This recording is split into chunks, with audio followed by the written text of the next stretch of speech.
ಕರ್ನಾಟಕದ ಬಿಜೆಪಿ ಸಂಸದರಿಗೆ ದಮ್ಮು ತಾಕತ್ತು ಇಲ್ಲ. ಅಶೋಕಣ್ಣ, ವಿಜಯೇಂದ್ರ ಅವರ ಭವಿಷ್ಯ ಏನಾಗ್ಬೋದು ಅಂತ ಅದು ಸ್ವಲ್ಪ ಜ್ಯೋತಿಷ್ಯ ಹೇಳಿದ್ರೆ ಕೇಳಿಸ್ಕೊಂತೀವಿ. ಯತ್ನಾಳ್ ಅವ್ರ ಭವಿಷ್ಯ ಏನಾಗುತ್ತೆ ಅಂತ ಅದು ಸ್ವಲ್ಪ ಜ್ಯೋತಿಷ್ಯ ಹೇಳಿದ್ರೆ ಅದನ್ನು ಕೇಳಿಸ್ಕೊತೀವಿ. ಅವರಿಬ್ಬರ ಕತೆ ಬಿಡಿ, ನಿಮ್ಮ ಭವಿಷ್ಯ ಏನಾಗ್ಬೋದು ಅಂತ ಅದನ್ನಾದರೂ ಹೇಳಿದ್ರೆ ಅದು ಹೊಸ MLA ಆಗಿ ಕೇಳಿಸ್ಕೊತೀವಿ. ನಾನು ಆರ್ ಅಶೋಕ್ ಅವ್ರಿಗೆ ಒಂದು ಮಾತು ಕೇಳೋಕ್ಕೆ ಇಷ್ಟಪಡ್ತೀನಿ. ಸರ್, ವಿರೋಧ ಪಕ್ಷ ನಾಯಕರಾದಾಗಿಂದ ಒಂದು ವ್ಯಾಲಿಡ್ ಕ್ವಶನ್ ಕೇಳಿದ್ದೀರಾ? ಕೇಳಿಲ್ಲ. ಹೋಗ್ಲಿ, ನಿಮ್ಮ ಸೀಟ್ ಆದರೂ ಭದ್ರವಾಗಿದೆಯಾ? ನನಗೆಲ್ಲೋ ಡೌಟ್ ಬರ್ತಿದೆ. ಈ ವಿಜಯೇಂದ್ರ ಯತ್ನಾಳ್ ಗಲಾಟೆಯಲ್ಲಿ ನನಗೆ ಗೊತ್ತಿರೋ ಪ್ರಕಾರ ವಿಜಯೇಂದ್ರ ಅವ್ರನ್ನ ಅಷ್ಟು ಬೇಗ ಯಡಿಯೂರಪ್ಪ ಕುಟುಂಬನ ಅಷ್ಟು ಬೇಗ ಕೇಂದ್ರ ಸರ್ಕಾರ ಇನ್ ದ ಸೆನ್ಸ್ ಸೈಡ್ಲೈನ್ ಮಾಡಲ್ಲ. ಇವರು ಇವತ್ತೇನೋ ಅದು ಯಾವುದೋ ದಂಡಯಾತ್ರೆನೋ ಯಾವ ಯಾತ್ರೆನೋ ಗೊತ್ತಿಲ್ಲ, ಎಲ್ಲ ಡೆಲ್ಲಿಗೆ ಹೋಗಿದ್ದಾರಂತೆ.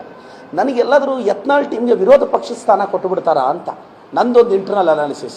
ಅಶೋಕ್ ಅವರೇ, ನನಗೂ ಆಫೀಸರ್ಸ್ ಎಲ್ಲ ಟಚ್ಚಲ್ಲಿದ್ದಾರೆ, ನಿಮ್ಮ ಪಾರ್ಟಿ ಮೆಂಬರ್ಸು ಟಚ್ಚಲ್ಲಿದ್ದಾರೆ, ಕೆಲವರು ಇರ್ತಾರಲ್ಲ ನಿಮ್ಮ ಹತ್ರ ಮಾತಾಡೋರೆಲ್ಲ ನಮ್ಮ ಹತ್ರನೂ ಮಾತಾಡ್ತಾರಲ್ಲ. ಸೊ ನಿಮ್ಮ ಕುರ್ಚಿಗೆ ಕಷ್ಟ ಬಂದಿದೆ ಅಂತ ಆರ್ ಅಶೋಕ್ ಅವ್ರಿಗೆ ನಾನು ಹೇಳೋದು ಇಷ್ಟೇ. ಬಡ್ಜೆಟ್ ಬಂತಲ್ಲ ಸರ್, ಲೋಕಸಭೆ ರಾಜ್ಯಸಭೆ ಮೆಂಬರ್ಸ್ ಎಲ್ಲ ಇದ್ರಲ್ಲ ಸರ್, ಕನಿಷ್ಠ ನಮ್ಮ ರಾಜ್ಯಕ್ಕೆ ಅನ್ಯಾಯ ಆಯ್ತಲ್ಲ, ಧ್ವನಿ ಎತ್ತಿದ್ರ? ಅಪ್ಪರ್ ಭದ್ರಾಗೆ ಫಂಡ್ ಬಂತ? ಬರಲಿಲ್ಲ. ಅಪ್ಪರ್ ಕೃಷ್ಣಾಗೆ ಬರಲಿಲ್ಲ. ಮೇಕೆದಾಟಕ್ಕೆ ಪರ್ಮಿಷನ್ ಕೊಟ್ಟು ಫಂಡ್ಸ್ ಕೊಡಲಿಲ್ಲ. ಸ್ಟೇಟ್ ಡಿಸಾಸ್ಟರ್ ರಿಲೀಫ್ ಫಂಡ್ ಬಂತ? ಬರಲಿಲ್ಲ. ನ್ಯಾಷನಲ್ ಡಿಸಾಸ್ಟರ್ ರಿಲೀಫ್ ಫಂಡ್ ಬಂತ? ಬರಲಿಲ್ಲ. ಮೆಟ್ರೋ ಎಕ್ಸ್ಪ್ಯಾನ್ಷನ್ ಕಾಸು ಬಂತ? ಇರಲಿಲ್ಲ. ಸಬ್ಬರ್ಬನ್ಗೆ ಇಲ್ಲ.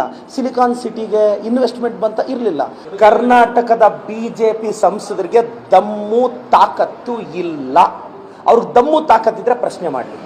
ರಾಜ್ಯಕ್ಕೆ ಅನ್ಯಾಯ ಆಗಿದೆಯಲ್ಲ ಬಿಡಿ ಸರ್, ಸೆಂಟ್ರಲ್ ಸ್ಕೀಮಲ್ಲಿ ಫಂಡ್ ತರ ಕೇಳಿ, ಅವ್ರು ತರ್ತಾನೆ ಇಲ್ಲ. ಏನು ಮಾಡೋದು? ಭಾಳ ಬೇಜಾರಾಗುತ್ತೆ. ನಾನು ಆರ್ ಅಶೋಕ್ ಅವ್ರ ಅಪಾಯಿಂಟ್ಮೆಂಟ್ಗೆ ವೆಯ್ಟ್ ಮಾಡ್ತಿದ್ದೀನಿ.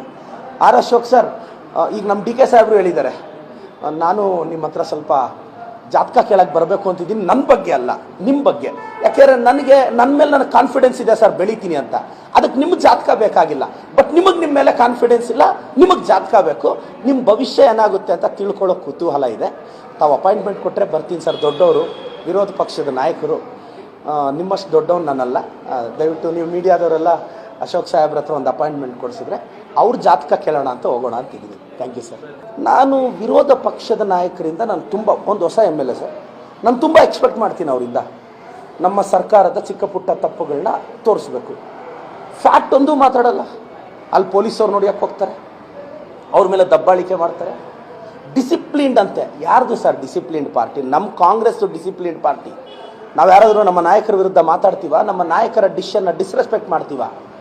ನಾನೊಂದು ಶಾಸಕನಾಗಿ ಹೇಳ್ತೀನಿ, ನನ್ನ ಅಧ್ಯಕ್ಷರು, ನನ್ನ ಮುಖ್ಯಮಂತ್ರಿಗಳು, ನನ್ನ ಹೈಕಮಾಂಡ್ ಪ್ರದೀಪ್ ಕಸ ಗುಡಿಸೋದ್ರೆ KPCCL ಕಸ ಗುಡಿಸ್ತೀನಿ.